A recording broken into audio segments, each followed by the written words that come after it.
Movie एक animated sequence से start होती है और इस सीक्वेंस में दिखाया जाता है कि जोकर जिसने अब स्टेज पर जाकर परफॉर्म करना होता है वो अपने मेकअप रूम में रेडी हो रहा होता है। जैसे ही वो रेडी हो रहा होता है वहां पर एक स्पिरिट आ जाती है। जोकर और स्पिरिट के बीच में लड़ाई होती है। स्पिरिट जोकर को कबर्ड में बंद करके स्टेज पर जोकर की जगह परफॉर्म करने चला जाता है। स्पिरिट स्टेज पर जोकर का सिंगिंग नंबर परफॉर्म कर रहा होता है। जोकर बहुत मुश्किल से कबर्ड से बाहर आता है और वो सीधा मेकअप रूम से निकलकर स्टेज पर पहुंच जाता है। स्टेज पर पहुंचकर दिखाया जाता है कि जोकर हाफ अनड्रेस्ड है क्योंकि उसके कपड़े स्पिरिट पहन चुकी थी। जोकर स्टेज पर पहुंच जाता है और स्पिरिट से माइक लेने की कोशिश करता है और एट लास्ट स्पिरिट जोकर को माइक देकर उसके कपड़े देकर वहां से चली जाती है। और जैसे ही जोकर परफॉर्म करने लगता है वहां पुलिस आ जाती है। दिखाया गया है कि 3-4 पुलिसमैन होते हैं और वो जोकर को खूब मारते हैं। जोकर जमीन पर पड़ा होता है और उसका खून निकल जाता है। नेक्स्ट सीन में आर्थर फ्लेक को दिखाया जाता है। आर्थर फ्लेक इस समय आर्कम असाइलम में है और असाइलम में रहने का कारण 2 साल पहले किए गए मर्डर्स हैं। 2 साल पहले किए गए मर्डर्स के कारण वो पुलिस कस्टडी में असाइलम में उसको रखा गया है और इस समय आर्थर फ्लेक अपने कोर्ट ट्रायल का वेट कर रहा होता है उसी पुलिस कस्टडी में उस असाइलम के बीच में। नेक्स्ट सीन में दिखाया जाता है कि आर्थर अपनी लॉयर मरियाने से मिलता है। मरियाने कोर्ट में ये बताने वाली होती है कि आर्थर को स्प्लिट पर्सनालिटी डिसऑर्डर है और इसी डिसऑर्डर के कारण उसकी 2 पर्सनालिटीज हैं जिनमें एक आर्थर है और दूसरी पर्सनालिटी जोकर है और जोकर पर्सनालिटी ही सभी मर्डर्स का कारण है। आर्थर का इसमें कोई लेना देना नहीं है और अपने इस डिसऑर्डर के लिए वो ट्रीटमेंट भी ले रहा है और वो अब ये सब कुछ दोबारा नहीं करेगा। मरियाने अपने साथ एक डॉक्टर भी लाई होती है जो डॉक्टर आर्थर से बात करती है और वो इस बारे में जानने की कोशिश करती है कि आर्थर को वाकई ही स्प्लिट पर्सनालिटी डिसऑर्डर है या नहीं, क्योंकि उसके बाद उसने रिपोर्ट बनानी है और वही रिपोर्ट लॉयर कोर्ट में पेश करेगी ताकि आर्थर को उससे बचाया जा सके। इसके बाद दिखाते हैं कि आर्थर को पुलिस अपने साथ कस्टडी में असाइलम से एक थेरेपी सेशन के लिए लेकर जाती है और वो थेरेपी सेशन म्यूजिक से रिलेटेड होता है।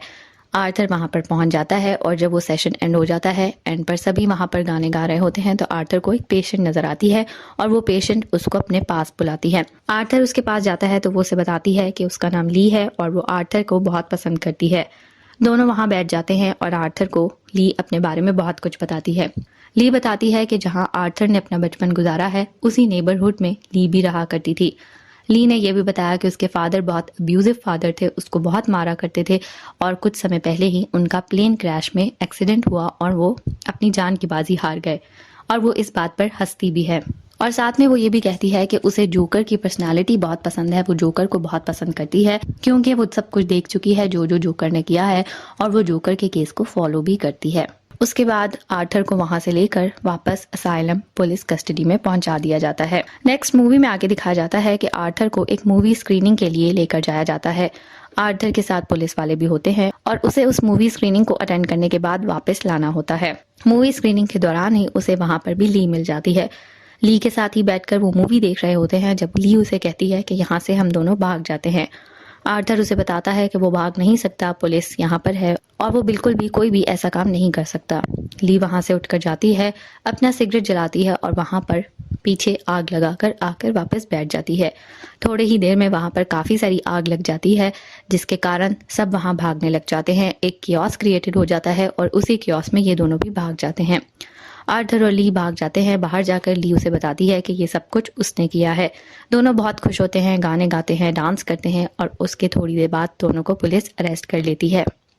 आर्थर को अरेस्ट करके सॉलिटरी कन्फाइनमेंट में भेज दिया जाता है जहां पर उसके साथ कोई भी नहीं होता। उसको अकेले जेल में बंद कर दिया जाता है उसी सब के कारण। उसी सॉलिटरी कन्फाइनमेंट में उससे ली रात को मिलने आती है। ली उसे बताती है कि उसे बहुत मुश्किल से यहाँ आने दिया है क्योंकि आर्थर से मिलना किसी को भी अलाउड नहीं है और वो गार्ड को कुछ पैसे देकर अंदर आई है ताकि वो ली से मिल सके। आर्थर से मिलने के बाद ली बताती है कि आर्थर को अब ज्यादा जेल में नहीं रखा जा रहा और उसे जेल से छोड़ा जा रहा है क्योंकि उसको ये बताया जा रहा है कि आर्थर का इन्फ्लुएंस उस पर गलत पड़ रहा है और वो भी गलत काम करने लग गई है जिसके कारण उसे जेल से वापस भेजा जा रहा है। लेकिन आर्थर से ली प्रॉमिस करती है कि वो उसकी कोर्ट हियरिंग पर जरूर आएगी और उसके ट्रायल पर उसका साथ होगी और वो हमेशा उसके साथ रहेगी। और वहीं पर जेल में वो दोनों सेक्स भी कर लेते हैं। उसके बाद मूवी में दिखाया जाता है कि जेल में ही आर्थर को एक आईटी पर्सनालिटी पैडी के साथ लाइव इंटरव्यू देना होता है। आर्थर की लॉयर उसे समझा रही होती है कि किस तरह से उसने अपनी डबल पर्सनालिटी के बारे में बात करना है और आराम से बात करना है क्योंकि ये लाइव इंटरव्यू है और सब उसे देख रहे होंगे। इंटरव्यू शुरू होता है और आर्थर काफ़ी अच्छे से वो इंटरव्यू स्टार्ट करता है, लेकिन इंटरव्यूअर पैरी उससे जोकर के बारे में सवाल पूछने लगता है और वो एक बार फिर से गुस्से में आ जाता है। लेकिन वो अपने गुस्से को कंट्रोल करता है और वहाँ पर लाइव शो में वो ली के लिए एक सॉन्ग गाता है, जिससे वो अपने प्यार का इजहार ली के लिए करता है और ली भी उसका ये गाना बाहर बैठकर इस इंटरव्यू के थ्रू सुन लेती है और उसे भी पता लग जाता है कि आर्थर उससे बहुत प्यार करता है। नेक्स्ट इसके बाद आर्थर का कोर्ट ट्रायल होता है और उस कोर्ट ट्रायल के लिए आर्थर काफ़ी ज़्यादा एक्साइटेड दिखाई दे रहा होता है और वो बहुत खुश होता है। उसे जेल से कोर्ट लेकर जाया जा रहा होता है और वो रास्ते में भी काफ़ी खुश दिखाते हैं। जब कोर्ट आ जाता है तो कोर्ट से पहले उसके कुछ फैंस बाहर उसका वेट कर रहे होते हैं और तब भी आर्थर काफ़ी खुश होता है और उसके फैंस भी आर्थर को देखकर काफ़ी ज़्यादा खुश होते हैं। आर्थर कोर्ट में पहुंच जाता है, अपनी लॉयर के साथ जाकर बैठ जाता है और वो वहाँ पर बार बार ली को ढूंढता है, लेकिन ली वहाँ पर नहीं आई होती है। थोड़ी देर में ली भी आ जाती है और उसे देखकर आर्थर बहुत खुश हो जाता है। कोर्ट का ब्रेक टाइम आ जाता है और उस ब्रेक टाइम में आर्थर की लॉयर मरियाने उसे ली के बारे में बताती है। मरियाने बताती है कि ली ने अब तक आर्थर के साथ जितना कुछ भी बोला है वो सब झूठ बोला है। ना ही ली आर्थर के नेबरहुड में रहती थी और ना ही उसके फादर अब्यूसिव थे। उसका कहना था कि ली ने ये सब कुछ झूठ बोला है। ली साउथ वेस्ट में कहीं एक बहुत ही अच्छे इलाके में रहती है। साथ में ली के फादर एक डॉक्टर हैं और वो अभी भी जिंदा हैं। उनका किसी भी प्लेन क्रैश में हत्या नहीं हुई है। साथ में वो ये भी बताती है कि ली बिल्कुल झूठ बोल रही है और ली से दूर रहा जाए, जिस पर आर्थर काफ़ी शॉक हो जाता है और वो गुस्से में आ जाता है। कोर्ट की हेयरिंग यहाँ पर ख़त्म हो जाती है और नेक्स्ट डे दिखाया जाता है। नेक्स्ट डे ली आर्थर से मिलने जेल आ जाती है और आर्थर वहाँ पर उससे कॉन्फ्रंट करता है कि उसने ये सब कुछ झूठ क्यों बोला था। उसने अपने फादर के बारे में, अपने नेबरहुड के बारे में सारी बातें झूठ क्यों बोली थी, जिस पर ली मान जाती है कि उसने सब कुछ झूठ बोला था और झूठ बोलने का कारण सिर्फ यही था कि वो आर्थर के पास आना चाहती थी और उसने ये स्टोरी इसलिए सुनाई कि ये सब सुनकर आर्थर उसको अपने पास आने देंगे और वो दोनों एक दूसरे के करीब आ जाएंगे, क्योंकि उसे आर्थर से पहले से ही प्यार है। आर्थर ये बात सुन लेता है और उसके बाद ली फौरन ही ये बता देती है कि वो प्रेग्नेंट है, जिसे सुनकर आर्थर काफ़ी खुश हो जाता है।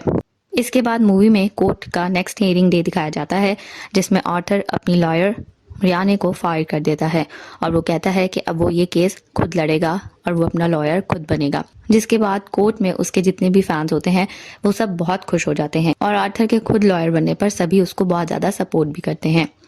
आर्थर उस दिन एक स्पीच देता है कोर्ट में और इस स्पीच में वो असाइलम के सिक्योरिटी गार्ड जैकी को लेकर काफ़ी डेरोगेटरी कॉमेंट्स देता है और वो बताता है कि किस तरह से जैकी का बर्ताव सबके साथ ठीक नहीं होता है।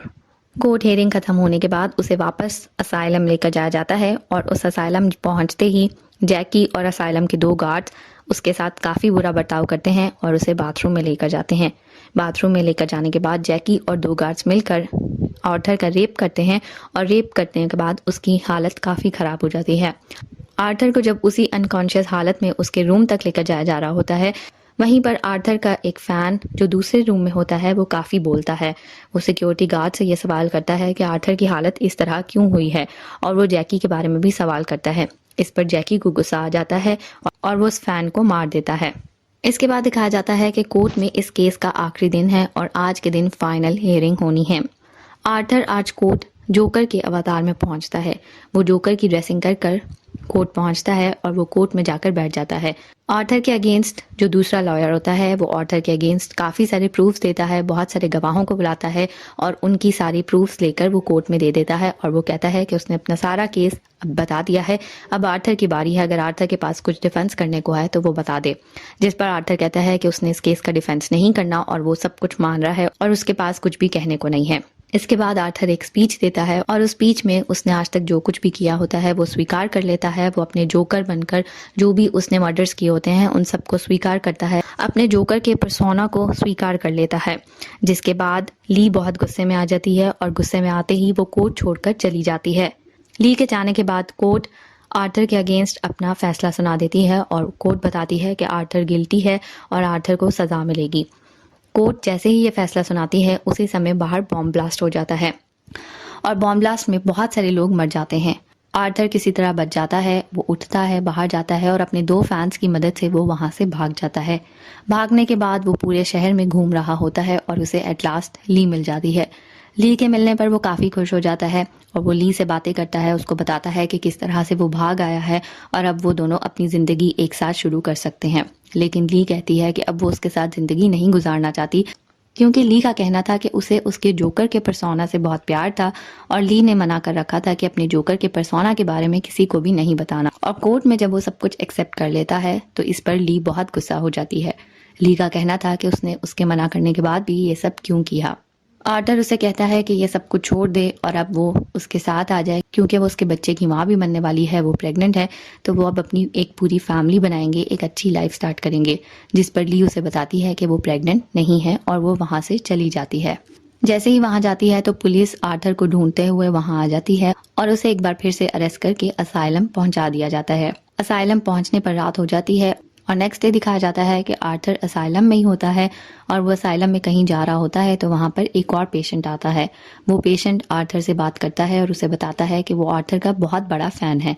आर्थर इस बात पर खुश हो जाता है। आर्थर असाइलम में सबको जोक सुनाया करता है, तो वो फ़ैन आर्थर से कहता है कि आज वो एक जोक सुनाएगा, जिस पर आर्थर कहता है ठीक है। जैसे ही वो जोक सुनाने लगता है और जोक की जो पंच लाइन होती है उस पर पहुंचते ही वो चाकू निकालकर आर्थर को स्टैब कर देता है और सिर्फ एक दफा नहीं कई बार चाकू से आर्थर के स्टमक में मारता है, जिसके बाद आर्थर वहीं पर गिर जाता है और आर्थर की उसी सीन में डेथ हो जाती है और मूवी भी यहाँ पर खत्म हो जाती है।